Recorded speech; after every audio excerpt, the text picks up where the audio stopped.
All right, so we are here to talk about discovering data-driven applications that learns and adapts.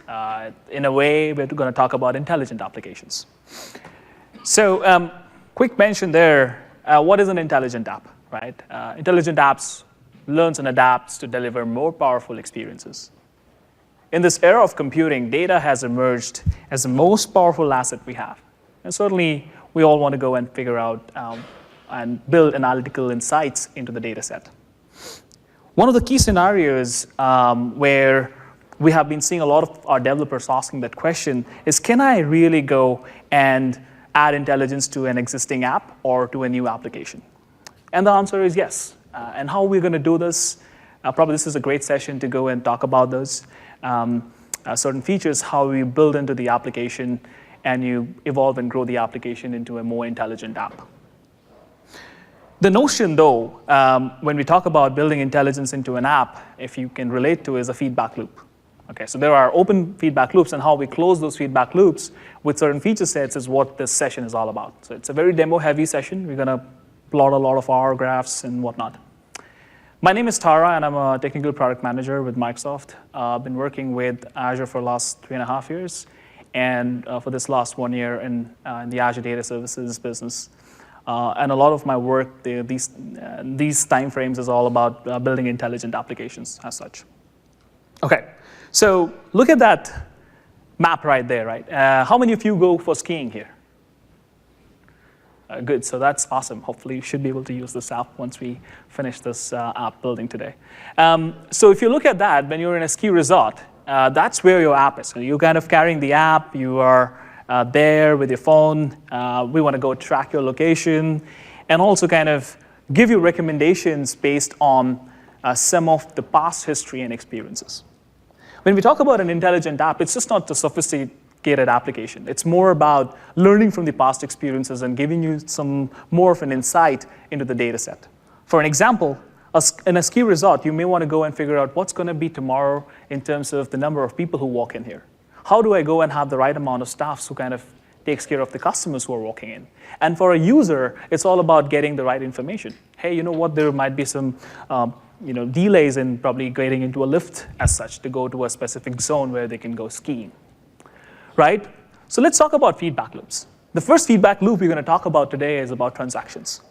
When you open up an app and you're going to, let's say, reserve your ski rentals in a resort, that's basically a transaction because you're actually using the phone, you're using the app, you're feeding some data there, right?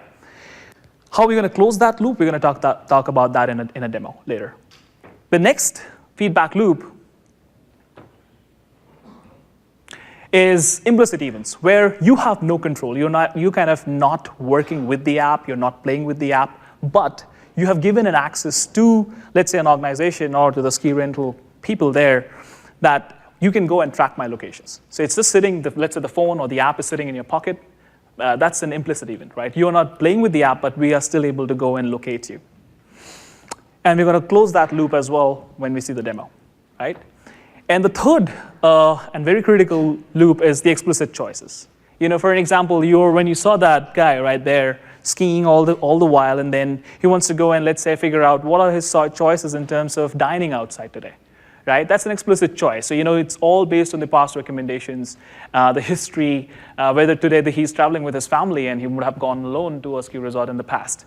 All of that will all, kind of pitch in when we kind of talk about explicit choices.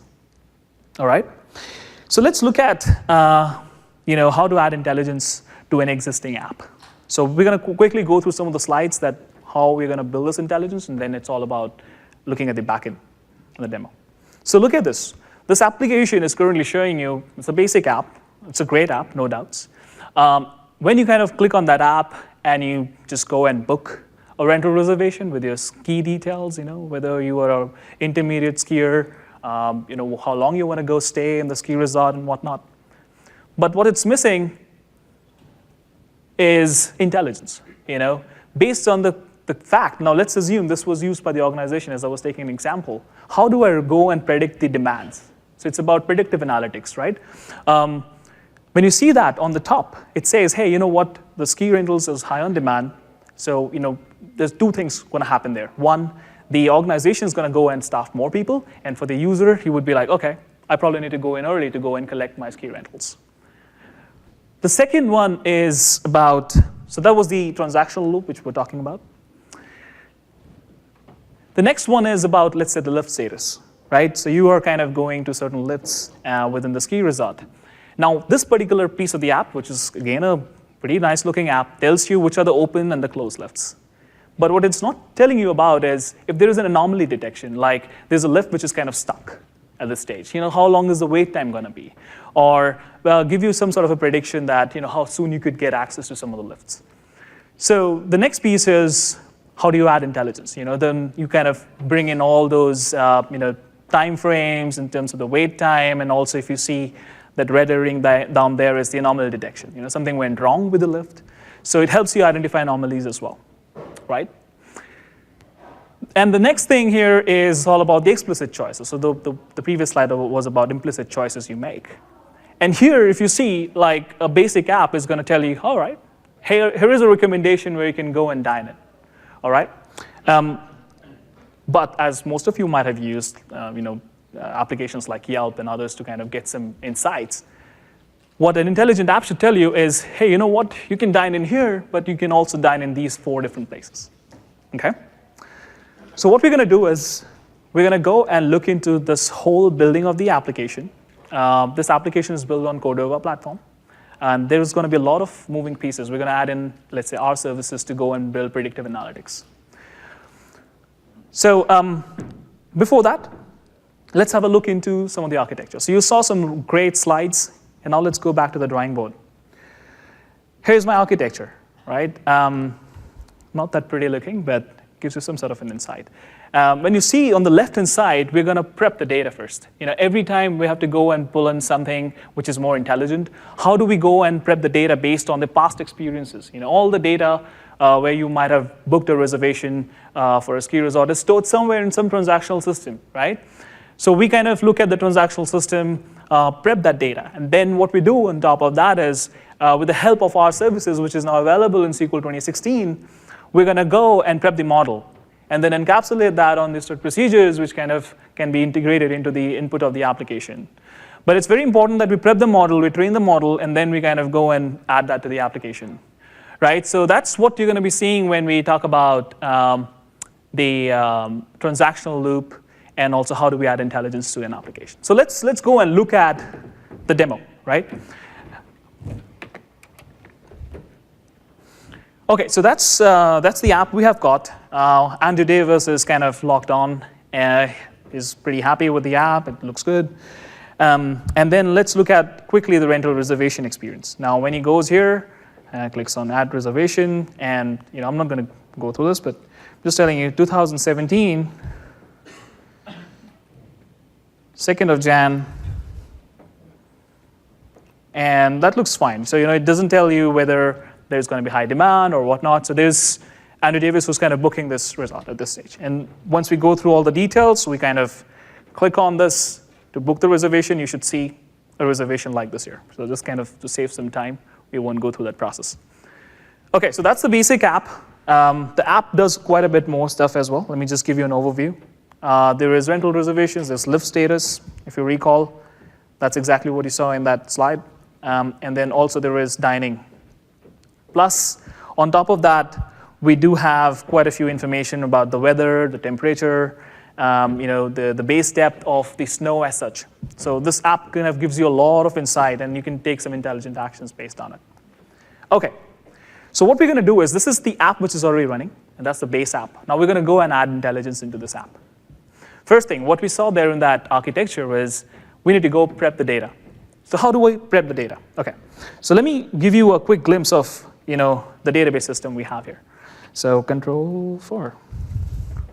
So that's our database system. AdventureWorks.skiresort is my database. I have got some of the rental tables there. So let me just go and show you that.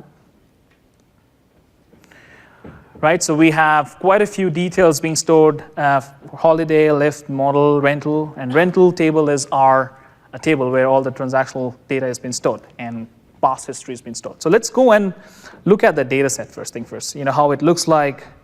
So let me just, because it's a pretty big data set, let me just figure out the top 10 from the list.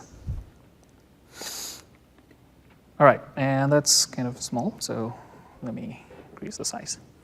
Right, so what it's doing is, if you have a closer look, that there is rental IDs, there is end date, there's pickup hour, pole size, shoe size, key size, start date, total cost. So it's quite a bit of an information which is stored right there into that transactional table.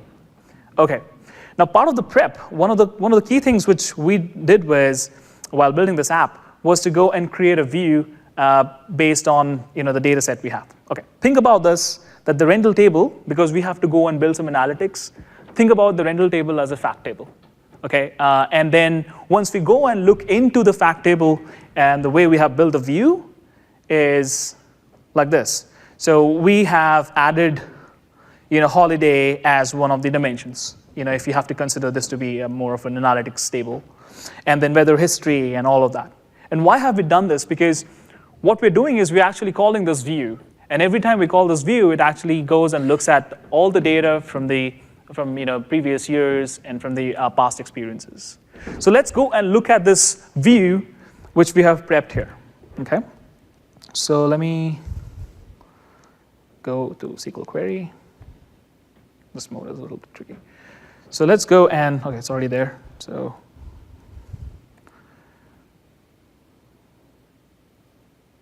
all right. Now, if you see that, I'm doing a select star from rental features, the view is actually looking at specifically holiday, snow, weekday rental count. This is important, because if I don't prep the data based on what my needs are, because the columns which you saw in rental table was pretty humongous. But what I really need is something like snow, whether it's going to be snowing today or not. It's like a Boolean, right? So true or false. And then you have holidays, whether it's going to be a public holiday, or it's a Sunday or a Saturday. We expect more people to kind of walk in on those days to a ski resort, per se. Whether it's a weekday or not, that can also help me decide what sort of a model I'm going to build. So it's very important that we prep this data, and then we kind of start building the model. Okay, so that's my view, and if you see that we have information from 2013 to 2015, 2016, which is completely stored in the transactional system. Okay, so what we're going to do here is we're going to go and create a model using our services. And why are we doing this? So that I can get some very actionable insights, detailed analytics built on this data set. Okay, and how we're going to achieve it is that what you're going to see in this demo. So let's go and look at the rental demand experiment here. So this is what we have built. Let me just kind of take you through what we're doing and how the data set is prepared as such. So first thing we're doing is we're kind of pulling in a library which is called rpart.plot, and then trying to extract it, right? And while extracting, we also make a connection to SQL Server. This is the first step where we would go and invoke our services, which is built into SQL Server now. There are different tool sets which you could use. I don't know what you guys use if you're coding in R language, but then RTVS, which I'm using here, are tools for Visual Studio. It's a great tool set to kind of go and execute such queries, okay? So let me just kind of give you some details there right now. So let's go and execute this.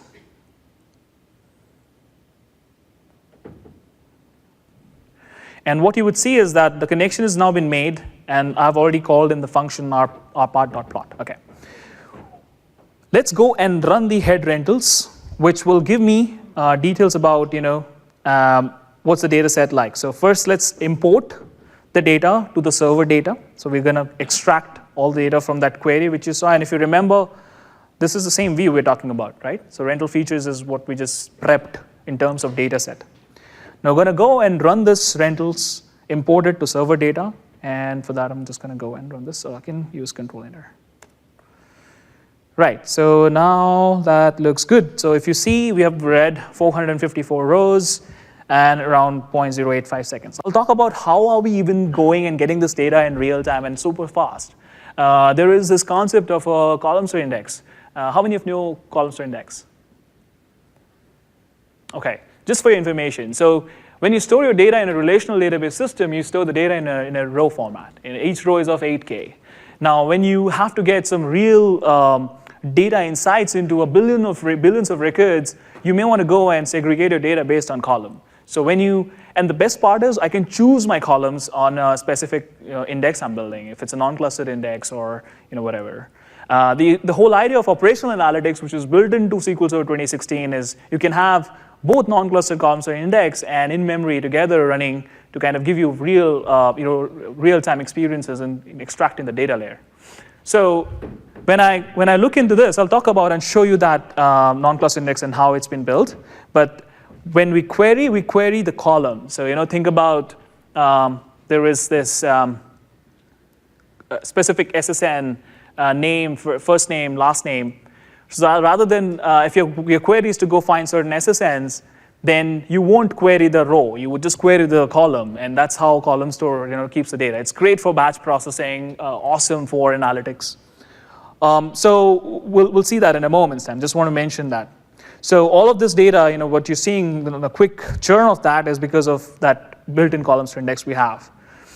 Okay, so next thing we want to do here is let's go and look at the head rentals, right? So we have now imported the data. That's now pretty much part of the whole preparation of the model.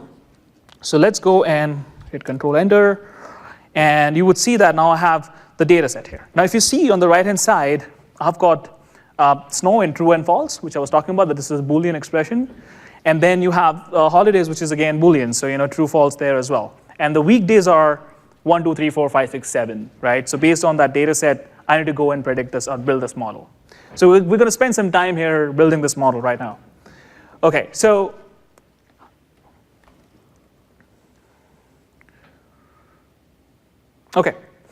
the next thing we're going to do is I'm just going to run this by itself. If I go and plot the rental $snow, rental count, so we have few variables which we have defined. If I run it like this, because it's not a categorical value, you would see there is this plotting issue. Okay, let me just kind of take out myself from the zooming and run this for a second and then zoom in again. So if I do this, right, what it should do is it should plot the graph. Now if we look at this on the right-hand side, let me zoom in again and show you that this is not the sort of graph I'm looking for. I'm plotting and I'm trying to get some recommendations, but because this is not a categorical value we have defined, we haven't factored it, so eventually it shows me something which is not so well readable. So it's giving me some idea that maybe on certain time frame between the x and y axis, there's some people who came in and this was pretty high on the right hand side. So, but I need to get some more details. This is not the right plotting of the graph. So what do we do here? We kind of go and factor it then, right? The first thing we want to do now is, okay, let's go factor it and make it more a categorical value. So I will go and execute this right now. And when I do this, what you would see is once I factored, especially based on snow and rental count, because they both are Boolean expressions, you would see on the right-hand side now have a better graph, right? So this is all from our tools for Visual Studio. Now look at this, right? My prediction is saying that probably on a specific day where maybe snowing and the rental count is such and such, I would probably get, my recommendation model says that it's going to be looking pretty good. But still I have a good amount of false, which is kind of drives me to figure out that if my model is correct. So we're going to go and keep executing on the model. Just to kind of mention that this is not the way we create models. There's a lot of discussion we can have when you go to data scientists today.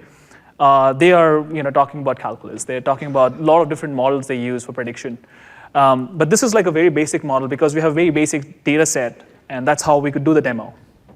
So let me just go and show you the rest of the things. Okay, so what we're going to do here is, rather than plotting per rental snow, rental count, what we're going to do is we're going to plot this R services graph based on the weekday. So based on a specific weekday and rental count, how is going to be my prediction? So we're just kind of going towards making a better prediction and a better model.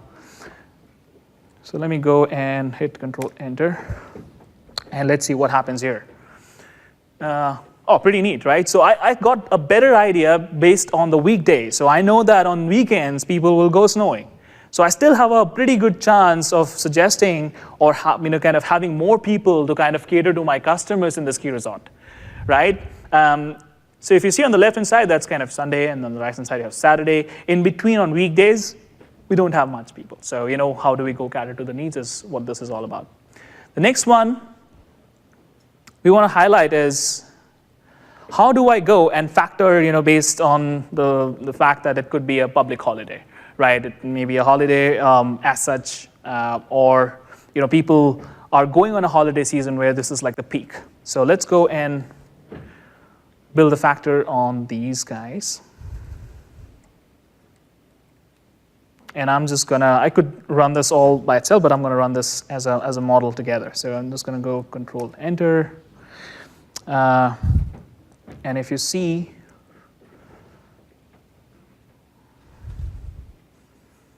so when it's looking at the rental on a weekday and the snow and holiday, then it has a even better graph on the right-hand side. But this is like the part of the whole model preparation. Okay. Now, this is done. Let's go back and keep creating and evaluating the model to make sure that we can execute it and add it back to the stored procedure within SQL Server. Okay. Fair. Now, what we're going to do here is pretty interesting. I want to go and train the data and then test the data, which is very important. You have to keep testing your models in R to ensure that the model is correct, at least close to correct.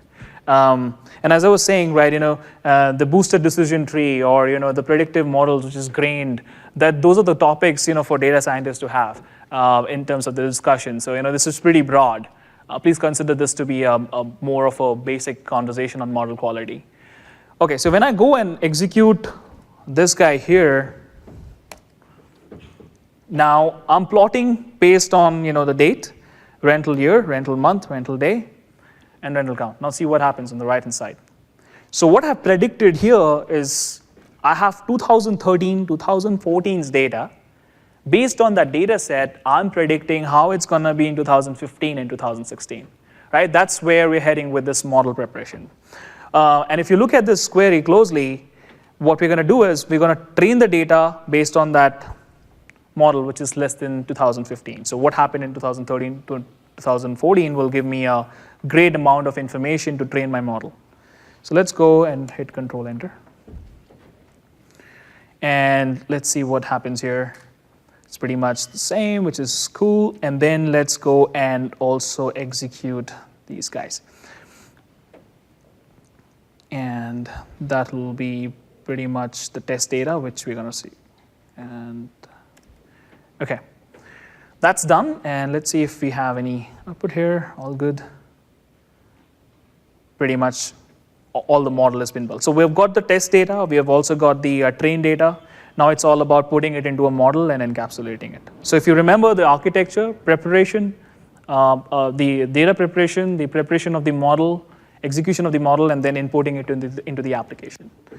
So let's go and look at this. OK. So here's what the catch is. Now we've got rental count, which is basically the function, and then you have all these variables of month, day, which can change. You know it. And also, we want to go and create a regression model. So what happens here is, you all are aware of binary tree, right? A binary tree or an indexer, right? So generally, what happens in concepts like these, when you're creating some sort of graph theory in terms of getting some more insights into the data, this could actually help you build close to perfection of a model, right? So let's go and enter this. When I'm doing this, what you would see is, sorry, my bad. Just go in.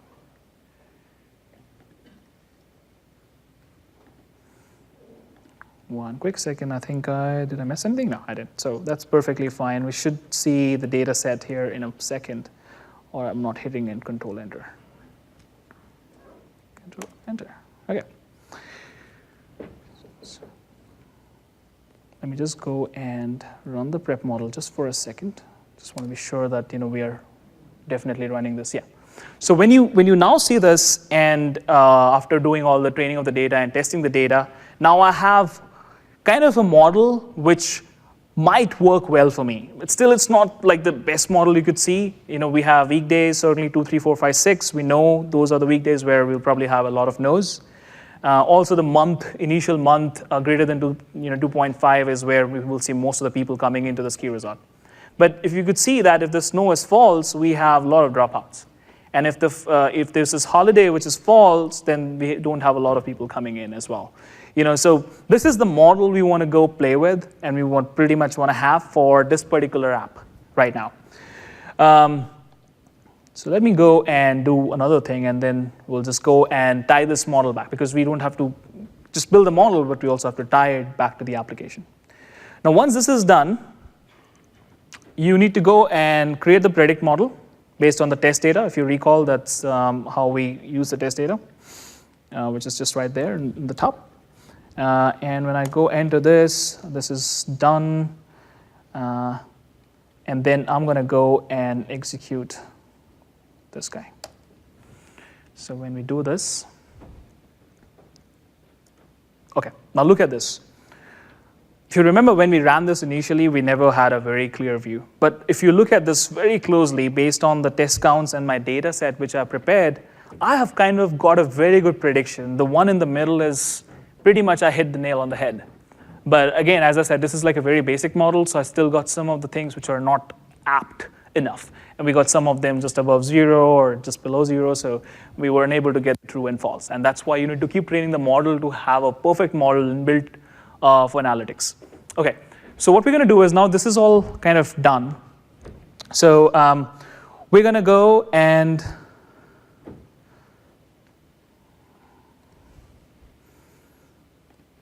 so that's kind of all through. And we're going to go and now package this app. Okay, so let's do this. Once this is all done, how we kind of put this back into SQL Server. Now, if you recall that I mentioned initially that we will encapsulate this into a stored procedure. So let me show you how that looks like, right? So first thing we're going to do is, when we're talking about training the model, here is what we have built, right? So if you see, this is a basic stored procedure where we're going and writing about training the rental model. And I've picked up the data set, which is based on the model we created. We felt that is kind of close to the model we want to have for this application. But it's very important to note that the model is looking at rental count, which is the function, and all the variables based on the month, day, time, and whatnot. Okay. Now, once this is done, we pack up the model and put that into the blob. Basically, the blob is going to be looking like more of a binary object, because that's how blobs are stored. And then what we do here is we put the input into the model. So there is a table called model, which is available in SQL Server. And then we extract the output and put the output here, in a serialized format. Okay, so this is where, I've already trained the model. Now I have to go and create a prediction model so that I can encapsulate now completely into the stored procedure. Now this is where you would see that, if you recall, we need to go and unserialize because we are predicting. So the trained model has been reviewed, kind of pulled, and then we unserialize just down there at the model layer, and all the data is now in raw format. And then we run the predict on the model and rentals, and once that happens, you would see that the application now, which is pretty much built, so we have already done the model, we just need to go and create the execution. So let me go and do one thing before we get there, and that is to kind of show you the details on the column store, and then we can just execute this and encapsulate and run the application again. So let me take you through the query again. So if you recall, we were talking about the rental features. I'll just go execute this guy, and what I've done is I've put the execution plan in place. That's where it is. And when I look into the execution plan, if you see closely, so that's control 4.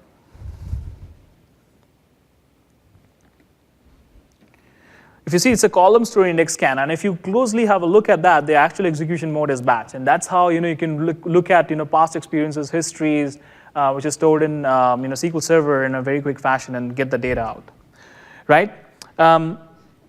Fair. So let's go and execute the app, because now the model has been built. It's already part of the proc. So we're going to go and execute the proc once this particular model has been called from the application. So we have the ski resort web app as the starter project, And I'm going to go and execute this guy right now. So what it should do is it should open up a web mobile app, because as I said, it's a Codo app, and we chose a web mobile just to kind of show the app in a better possible way. And the fluidity is pretty neat. So once this app comes up, what you would see is how that trained model starts giving me recommendations. So let's keep an eye on this guy. So if you remember this experience with this guy, when we went to rental and we were looking for a specific date, now because my model has been trained, let's see what happens here. So Andrew Davis needs to log in. So we'll log into this app. And let's now look into the rental reservation. OK, so same date. If you remember, we used what, 02/2017 and 01. So that's kind of around January sometime. I'm going to do the same thing, 01/02. Because the model was built, and I'm running this app locally, right? So we built the model, we encapsulated, we ran it, and look at that. Now it's telling me, as I was saying initially, the organization now knows that, hey, there's a high rental demand, let's have more people. And as a user, when I'm using this app, I know, hey, I need to be a little early to go and collect my ski rentals, even though I've booked it, because it's in high demand, right? So that's how you kind of get into the R code and build intelligence into the application. Any questions there before I move on to the next piece? No questions? But again, just to mention, the model needs to be more trained as you go, and you need to keep working on the model to make it more linear in terms of its regression. OK, so the next thing we're going to talk about here is shift to the slide deck and talk about the next piece in this demo. OK. So here is the implicit feedback loop we're going to kind of discuss. If you look at that, those guys are actually asked to go and download the app. So they have all downloaded the app, and they have accepted that my location details could be shared. Okay. So when they do that, they're not using the app. It's in their pocket, but we are kind of constantly looking at their movements, right? Any movement is an event. And how we're kind of storing the data is through event hubs in Azure. Okay, so all of those events are getting generated through event hubs. And then we run a stream analytics job to capture those events. Some of them are not required, so we kind of archive it. And some of them we kind of create aggregates. But what we want to achieve here is with that data set is to do some anomaly detection. A lift status or a specific lift which has never been so slow, there's a high wait time. It could be that there are more people, there's a long wait time, or it could be that there's something wrong with that lift. So how do we build that into the app is what we're going to see in the next part of the demo, right?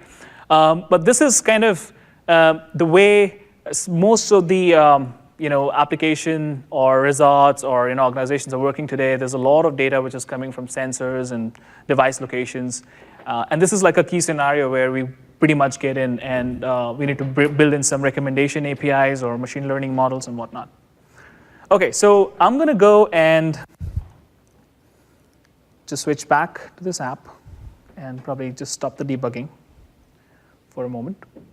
I want to show you when we deployed this app, how this backend looks like. So let's spend a bit of a time there. So this is all ARM-based. Oh, sorry, my bad. So this is all ARM-based template. So we already have this code available on GitHub. So if you guys want to go try, please go ahead and do it and contribute to this application further. But have a look at this, right? So all the features here we have is we have the event hub, we have the stream analytics, we have storage account, right? There's a lot of insights. We have the storage is kind of used to keep all those blob data. All the events data which is coming and being captured from the application usage or from the ski rentals or from the sensors are all being stored in the blob storage in a storage account. So let's look at the whole idea of this lift status thing. So let me just go back and pull up the code and show you what we have built, and then we can just go from there. So one of the key things which was important for us to certainly look at any of the details here is to definitely have the position which has been highlighted. So with using SQL Server, you could store that data, but also using table storage and document DB, you could use latitude, longitude, because they all support geospatial JSON, right? Look at this. So this is kind of was important that I know what the latitude and longitude is, so that we can capture the position. So this is a basic thing we've developed, and then we have the lifts controller, which looks at quite a few details. So if you look at here, so we are looking into the return lift status. Let me just zoom in a bit. The lift counts. Then you have, is the skier waiting or has a value? If it's returning -1, then what happens? A more realistic setup is ideal, but then this is kind of going to give you some of the returning values on the wait time. And as I was saying that, how do we go do anomaly detection is the next piece. Okay, so that's the controller we have written, and then there is certainly the different APIs we're using. Let's go and look into the backend for a moment. So let me just go back. As I was saying, all this data is kind of stored in the blob storage. So let's look at the blob storage for a second. And I can zoom in.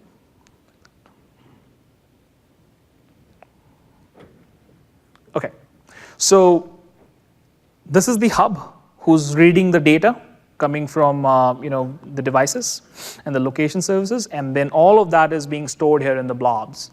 So let's go click on blobs and see what do we have there. You would see that there is this archive thing which I was talking about. So some of the data we have already archived and stored it in a container. And then there are other details about the references and then the lift line archives and whatnot. So these are all some of the data sets which is already available to me. So it says historical data, right? The other thing is that what we're doing is the minute information or real-time information is all stored in table storage. There is a reason to it. Why we chose table storage there to keep all the details of the lift status and everything, because it's key value pair, needs very small little space there because our data is not humongous. And then we should be able to quickly access that data. And the best part is you can also use Redis cache or document DB. That's completely your choice. But we chose table storage just for the latency thing. So let me show you what the table structure looks like. So we are using this tool called the Storage Explorer, and I can just show you when I log into that particular storage account and the table storage. So I do have the lift lines and lift lines archive. And if you see that the partition key, as I was saying, is a key value pair. Let me just make it bigger. So we have Bear Creek, the skier count that's important to me, the time when they were there. So this is the data we're collecting, and based on that, we're going to go and prepare a model. The model we are using here is a machine learning model. So we have built up a recommendation and machine learning model, and also we are using an anomaly detection. There is no API, I think, available at this stage for anomaly detection, but there is a recommendation API. So we use the data market one, but then I think now we have recommendation API available through cognitive services. So it's a choice you can change or use different APIs. So that's how the data is being stored. Now that's one important piece. So if you remember, data coming out of the event hubs, getting stored in the table storage. Now who is helping me with storing this data? And that was basically the stream analytics, right? So it was consuming data from the event hub.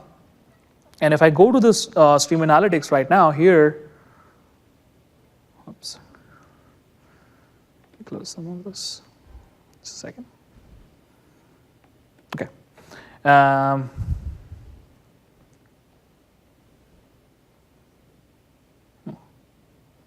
That's tricky.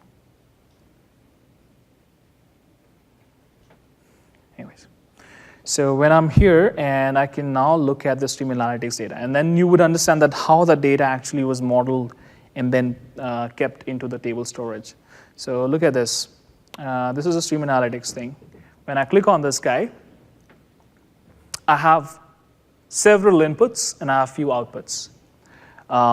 Let's have a look. Okay. The inputs, if you recall, when I was showing you the code, there are lifts, there are location of the events, so people are moving, the data has been captured. And if I kind of keep a closer look into the query, you would figure out that it's like a SQL-like query which is running on the backend to kind of pull that data set.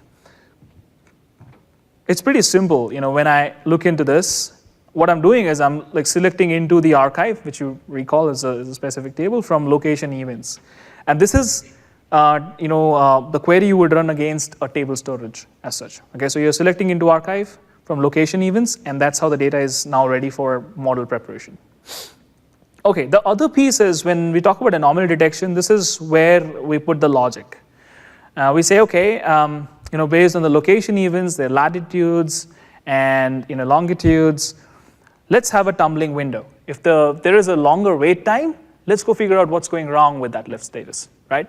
The tumbling window will help you go and poke those particular lifts in a way that it should give you some status back in return. If it's the wait time in terms of the users, we will get a return based on that. But if it's anomaly detection, then the lift is already stuck, we'll get that information. But that part of the query is looking at the lift counts and also the status of the lifts. Okay, now, so we looked at the data set, we didn't touch it, it was all in my pockets, I was not using the app. We have the data stored in table storage, because it's key value pair, and we have some of the machine learning algorithm which is built on top of it. Let me now show you the data set which we are going to be hosting. So what we've done is we have the actual model here, the recommendation model, and we're currently running this through the help of some of the C# code, certainly. And when I execute this model, what it'll do is it'll invoke the events to come through Stream Analytics. Let's go and do that. Let me just make it a little bit bigger so that you can see this. Let's look at the app config, and if you look at the app config, you will pretty much figure out the details. So if you see, this is all event hubs, right? Okay, so let's go and execute. And what it's going to do is it's going to go and start collecting those events. Now you would see that now, based on the model and the details we have, the events are being collected. And it's been consumed by Stream Analytics. If you recall, there were two inputs. One of the inputs is the event hubs. Okay, and if you see closely, this is the data set. For your information, this is all demo data. So this is not like real customer data or any data we have generated. It's all demo data created. But that's exactly what's happening. Now, let's go and evaluate both the apps right now. So if you recall, when I was in this particular app, which is my basic app, doesn't have intelligence built in, and if I log in and look at the lift status, here is what it was, right? Now let's go and execute our app, okay? Because we have already built the model, it's already in place, the Stream Analytics is running, it's consuming the events, and the event hub is now executing. The recommendation model is being prepared. Now let me just go here and execute this guy. So I'm going to run the application again. It's locally available on the box. And once I do that, let's see what the difference is. Now this is all in real time, but the data is coming. So the event hubs is reading through the data set. Okay, so it's still building, and it's been built, which is awesome. So let's go and look at lift status now. There you go. Right, so it now tells me not only which lift is the closest, may have the shortest wait time, but look at that very closely. It's telling me the wait time, but there is some problem with Educational Hill. Based on the previous data set, which we have in the archives and in the blob storage and table storage, we have never had any issues with Educational Hill lift to be that late. And that's where we can go and do anomaly detections. So with the recommendation model we have prepared based on the data set, we're actually predicting we're doing two things. One is prediction, what the wait time is, and second, if there is any anomaly, we can go and highlight. Okay. As I said, this is all machine learning we have built, so I can just show you the code which we have built here.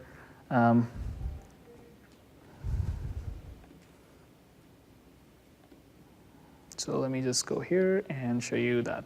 So that's the recommendation model. So if you kind of click on that, you will find out a lot of details of the Azure Machine Learning recommendations.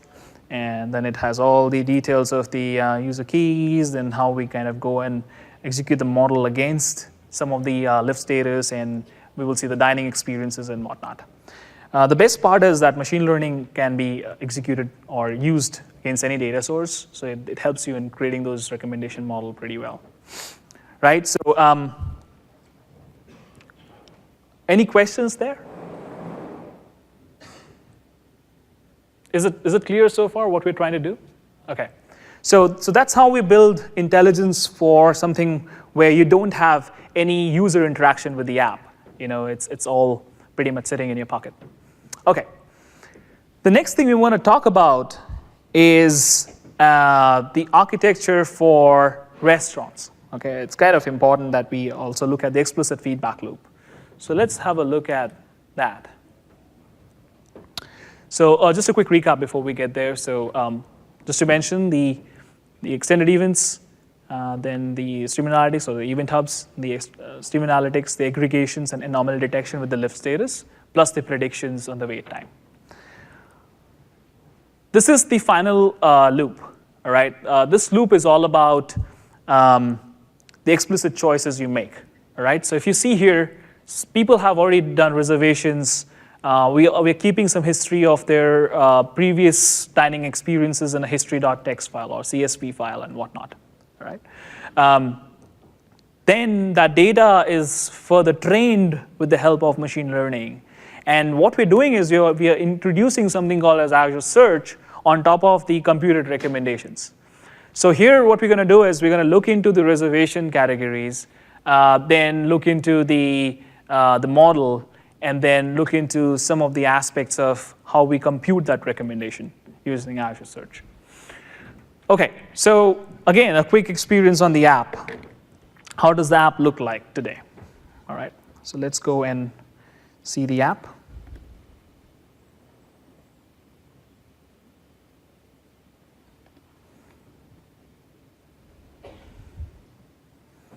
Okay, so let's go back and see the dining experience. So when I click on dining, first thing, few things which just kind of catches my eye is, first, it's not sorted.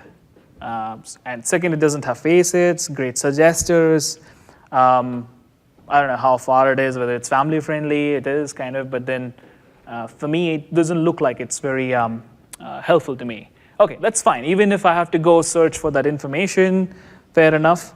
I'll just go pick up, let's say, SQL Server Grill, even though it's 21 miles away. It's looking at the data set and recommending go ahead and eat. There could be some menu options, and this is like basic data set, right? And then you have description of what's really good here in this restaurant. But what it's not telling me are two things. One is, hey, can I have better recommendations based on where my position is? So the longitude, latitude I've already defined. And second, I want to have probably other recommendations where I could go with my family or by myself to go and dine. So how do we go and get that all encapsulated or injected into the application? So here is what we have done. Let's spend some time here on the app code again. So two things. One is when you look at this data, so we are creating the restaurant search data. Let's look at the program. So if you look at this closely, this is how we kind of execute search. So what we're doing is looking at the model and the data set we have built. We're creating Azure Search on top of it. How many of you know Azure Search? Or ever worked with Azure Search? Sorry? Oh, sure, sorry. My question is, how many of you have worked with Azure Search? It's a service, okay. So Azure Search is like an Elasticsearch or a search built on managed services in Azure. It has its own indexer, it has its own catalog. What it does is it can actually import data from different sources, table storage, DocumentDB, SQLDB, wherever. And it caches it into its own cache store. And then the indexer is built on top of that, and it executes on a schedule. So eventually the data is refreshed every time and pretty quickly. All right, so what we need to provide there is, because we're creating a recommendation model, and when we go and search for a restaurant, it should give me greater search results and also recommend some great restaurants. So we have two things to go through. One is the Azure search name. So how do you find this information? So we're going to go to the portal again, and I'll just show you based on the data we have. So this is where Azure search is. Okay, and let me just zoom in a moment. So I'm just going to show you what the indexer looks like. And then we'll go and look at the recommendation model and then build it to the application. All right, so it's loading the data. As you could see, if you click on import data, you can actually import data from some sources. When I click on that, let me just show you that what we have done, and we will discuss that in a moment's time.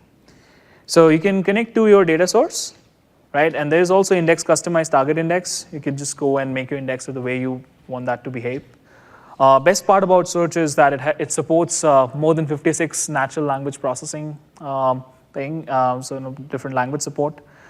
This is cool. Some of the feature sets now are in preview, which is awesome. So they're not production ready, but you could use them.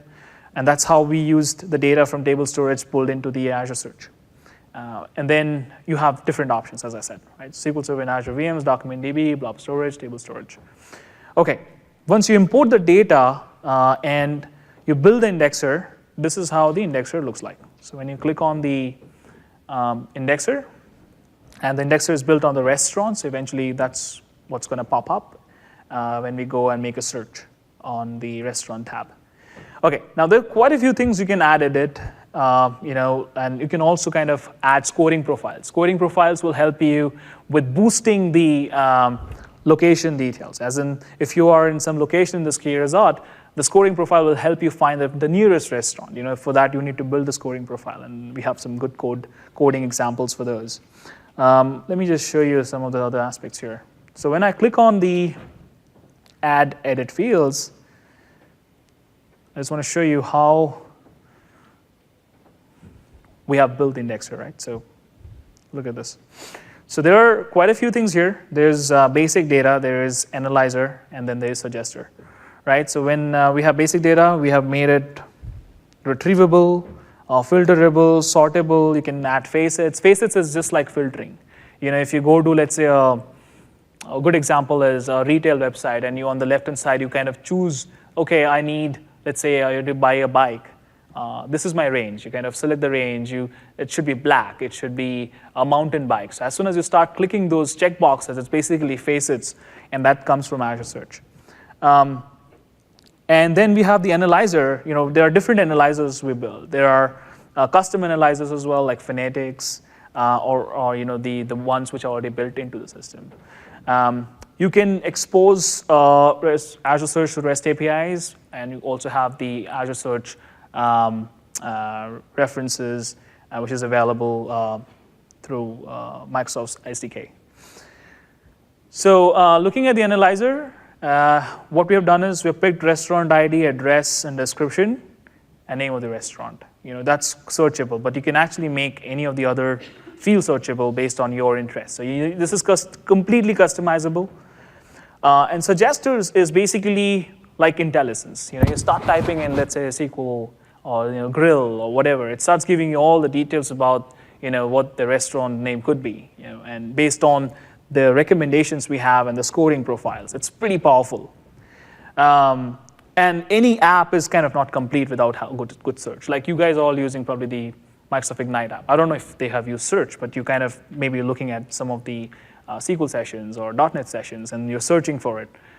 Think about that. In the back end, there is this humongous amount of data which is being stored. And Azure Search is one of those cache stores which can help you with building such applications. Okay, so once this is done, you can just kind of either edit these to kind of add suggesters further, or you can just go with whatever we have. So just want to kind of give you a quick idea about how it looks like. Okay, the next thing is when I look at the scale, I have some of the partitions here, right? And I can click on those to give you some more insight into what the partition scale looks like.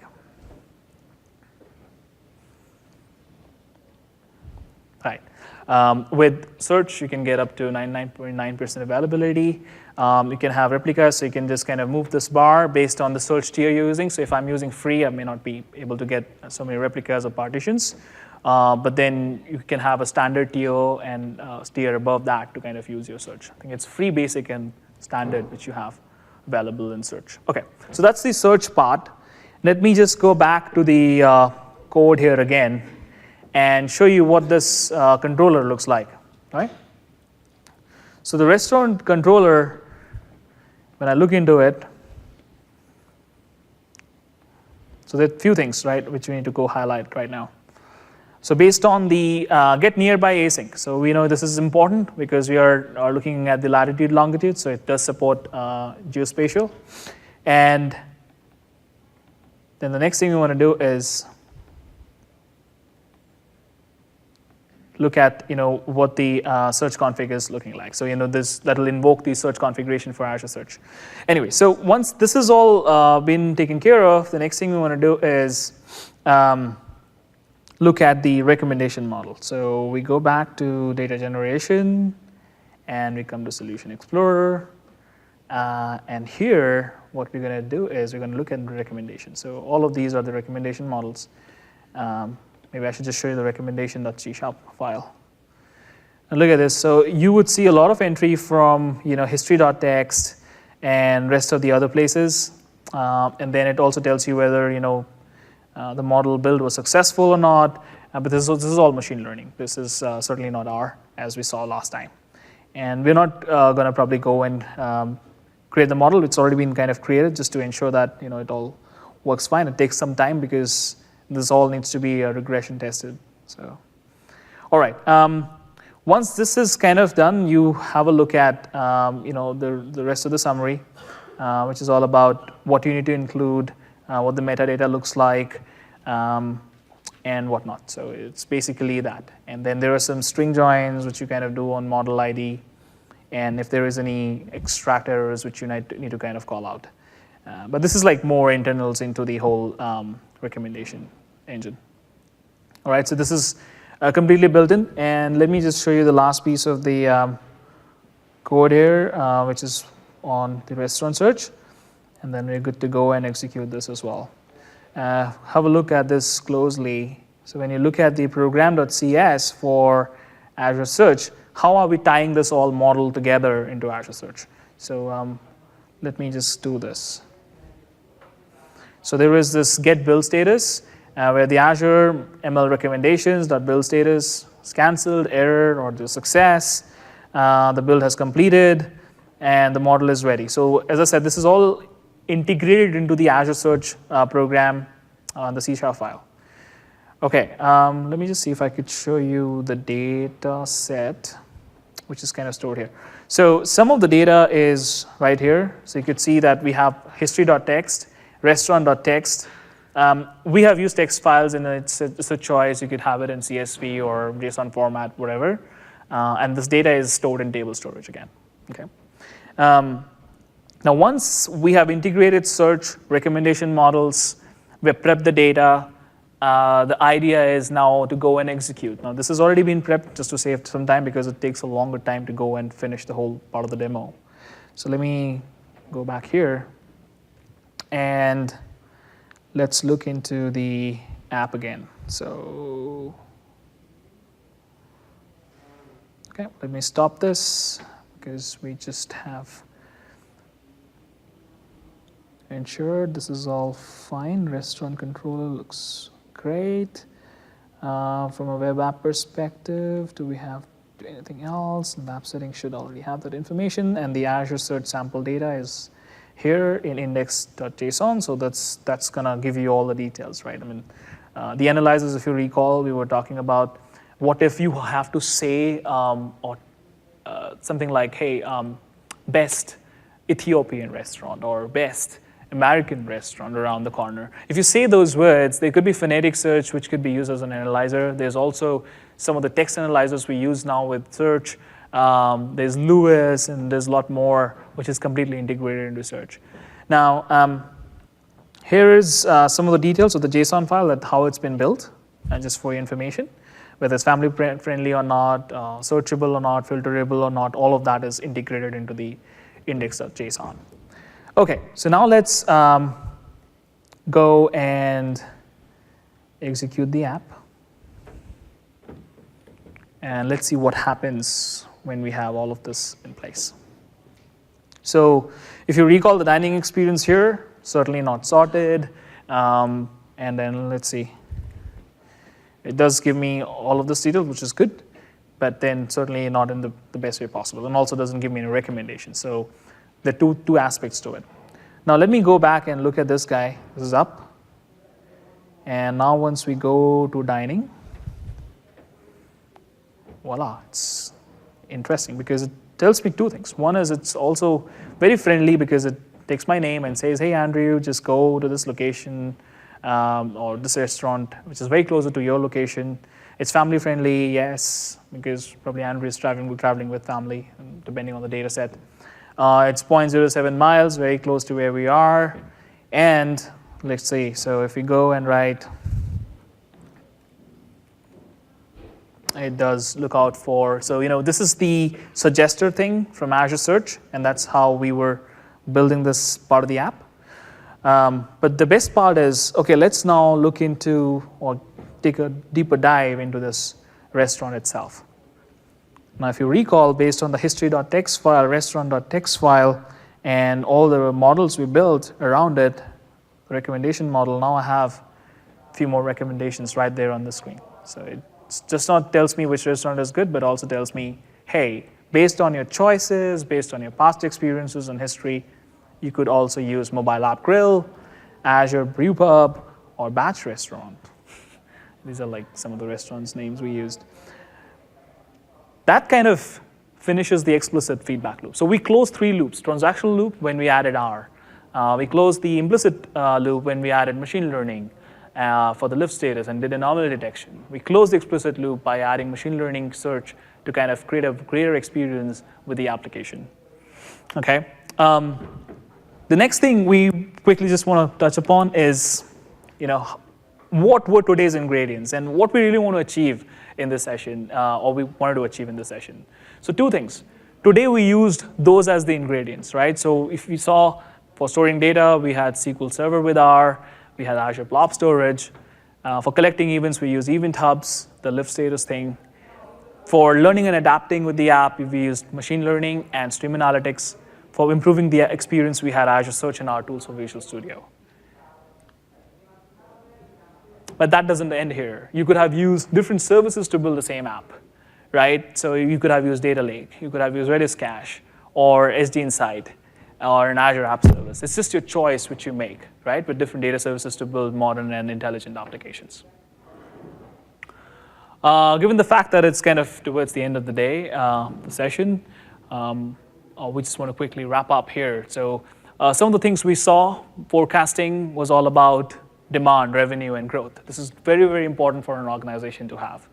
For a user, again, important because that will save users time frame and it'll give greater experiences for the user when they use an organizational app. Anomaly detection was through lift status. So you could do fraud analysis, supply chain delays, customer dissatisfaction. And the last piece we saw was with dining where you had tailored experiences. So it's more about product recommendations, cross-channel experiences. So this is something where you could go and, let's say you have an app today in your organization or you want to build an app, you could easily think about ski rental as a basis, but you can do all of these forecasting, anomaly detection, and tailored experiences built into the app. What's next? This is available, the whole code base and everything, the ARM templates. So you just need to go download, git clone, and execute. If you have an Azure subscription, it'll just go deploy the whole ARM template, and then you can just start building on top of it. Yeah, the only thing I can mention is that SQL Server Developer Edition is free. So if you want to go try out our services and everything, this is the best time to do so. A request, if you're really passionate about adding intelligence into applications, I think please contribute. This project is pretty open. This will be even better if you have more people going and contributing to the app. But those are some of the key areas you want to kind of touch upon today. And yeah, this is kind of open for questions if you have any. One question on the scalability of this. When we have, right now we have only one user coming in. What about when we have thousands or millions of users coming in? Does the same design decisions we made now works, or we have to change them? I mean, if it's about modeling, definitely, as I said, I was just saying during the demonstration that this is not the model, we would just go and validate. This needs to go through a lot of different modeling practices. You have to keep testing the model to make it perfect. This is a smaller data set we were playing with, but the experience should be the same. As far as you have the data set well covered, the model you're building is right, and then usage of operational analytics like columns or indexes and other things can help you in getting better performance from the applications. Even though you have billions of users, it should not be a problem. The scalability is a good question. And most of our services, what we run in Azure, is highly scalable and elastic. But also SQL Server running your R code with operational analytics can give you a lot of insights into the app. Any other questions? Oh, cool. Thank you so much for coming. I appreciate it.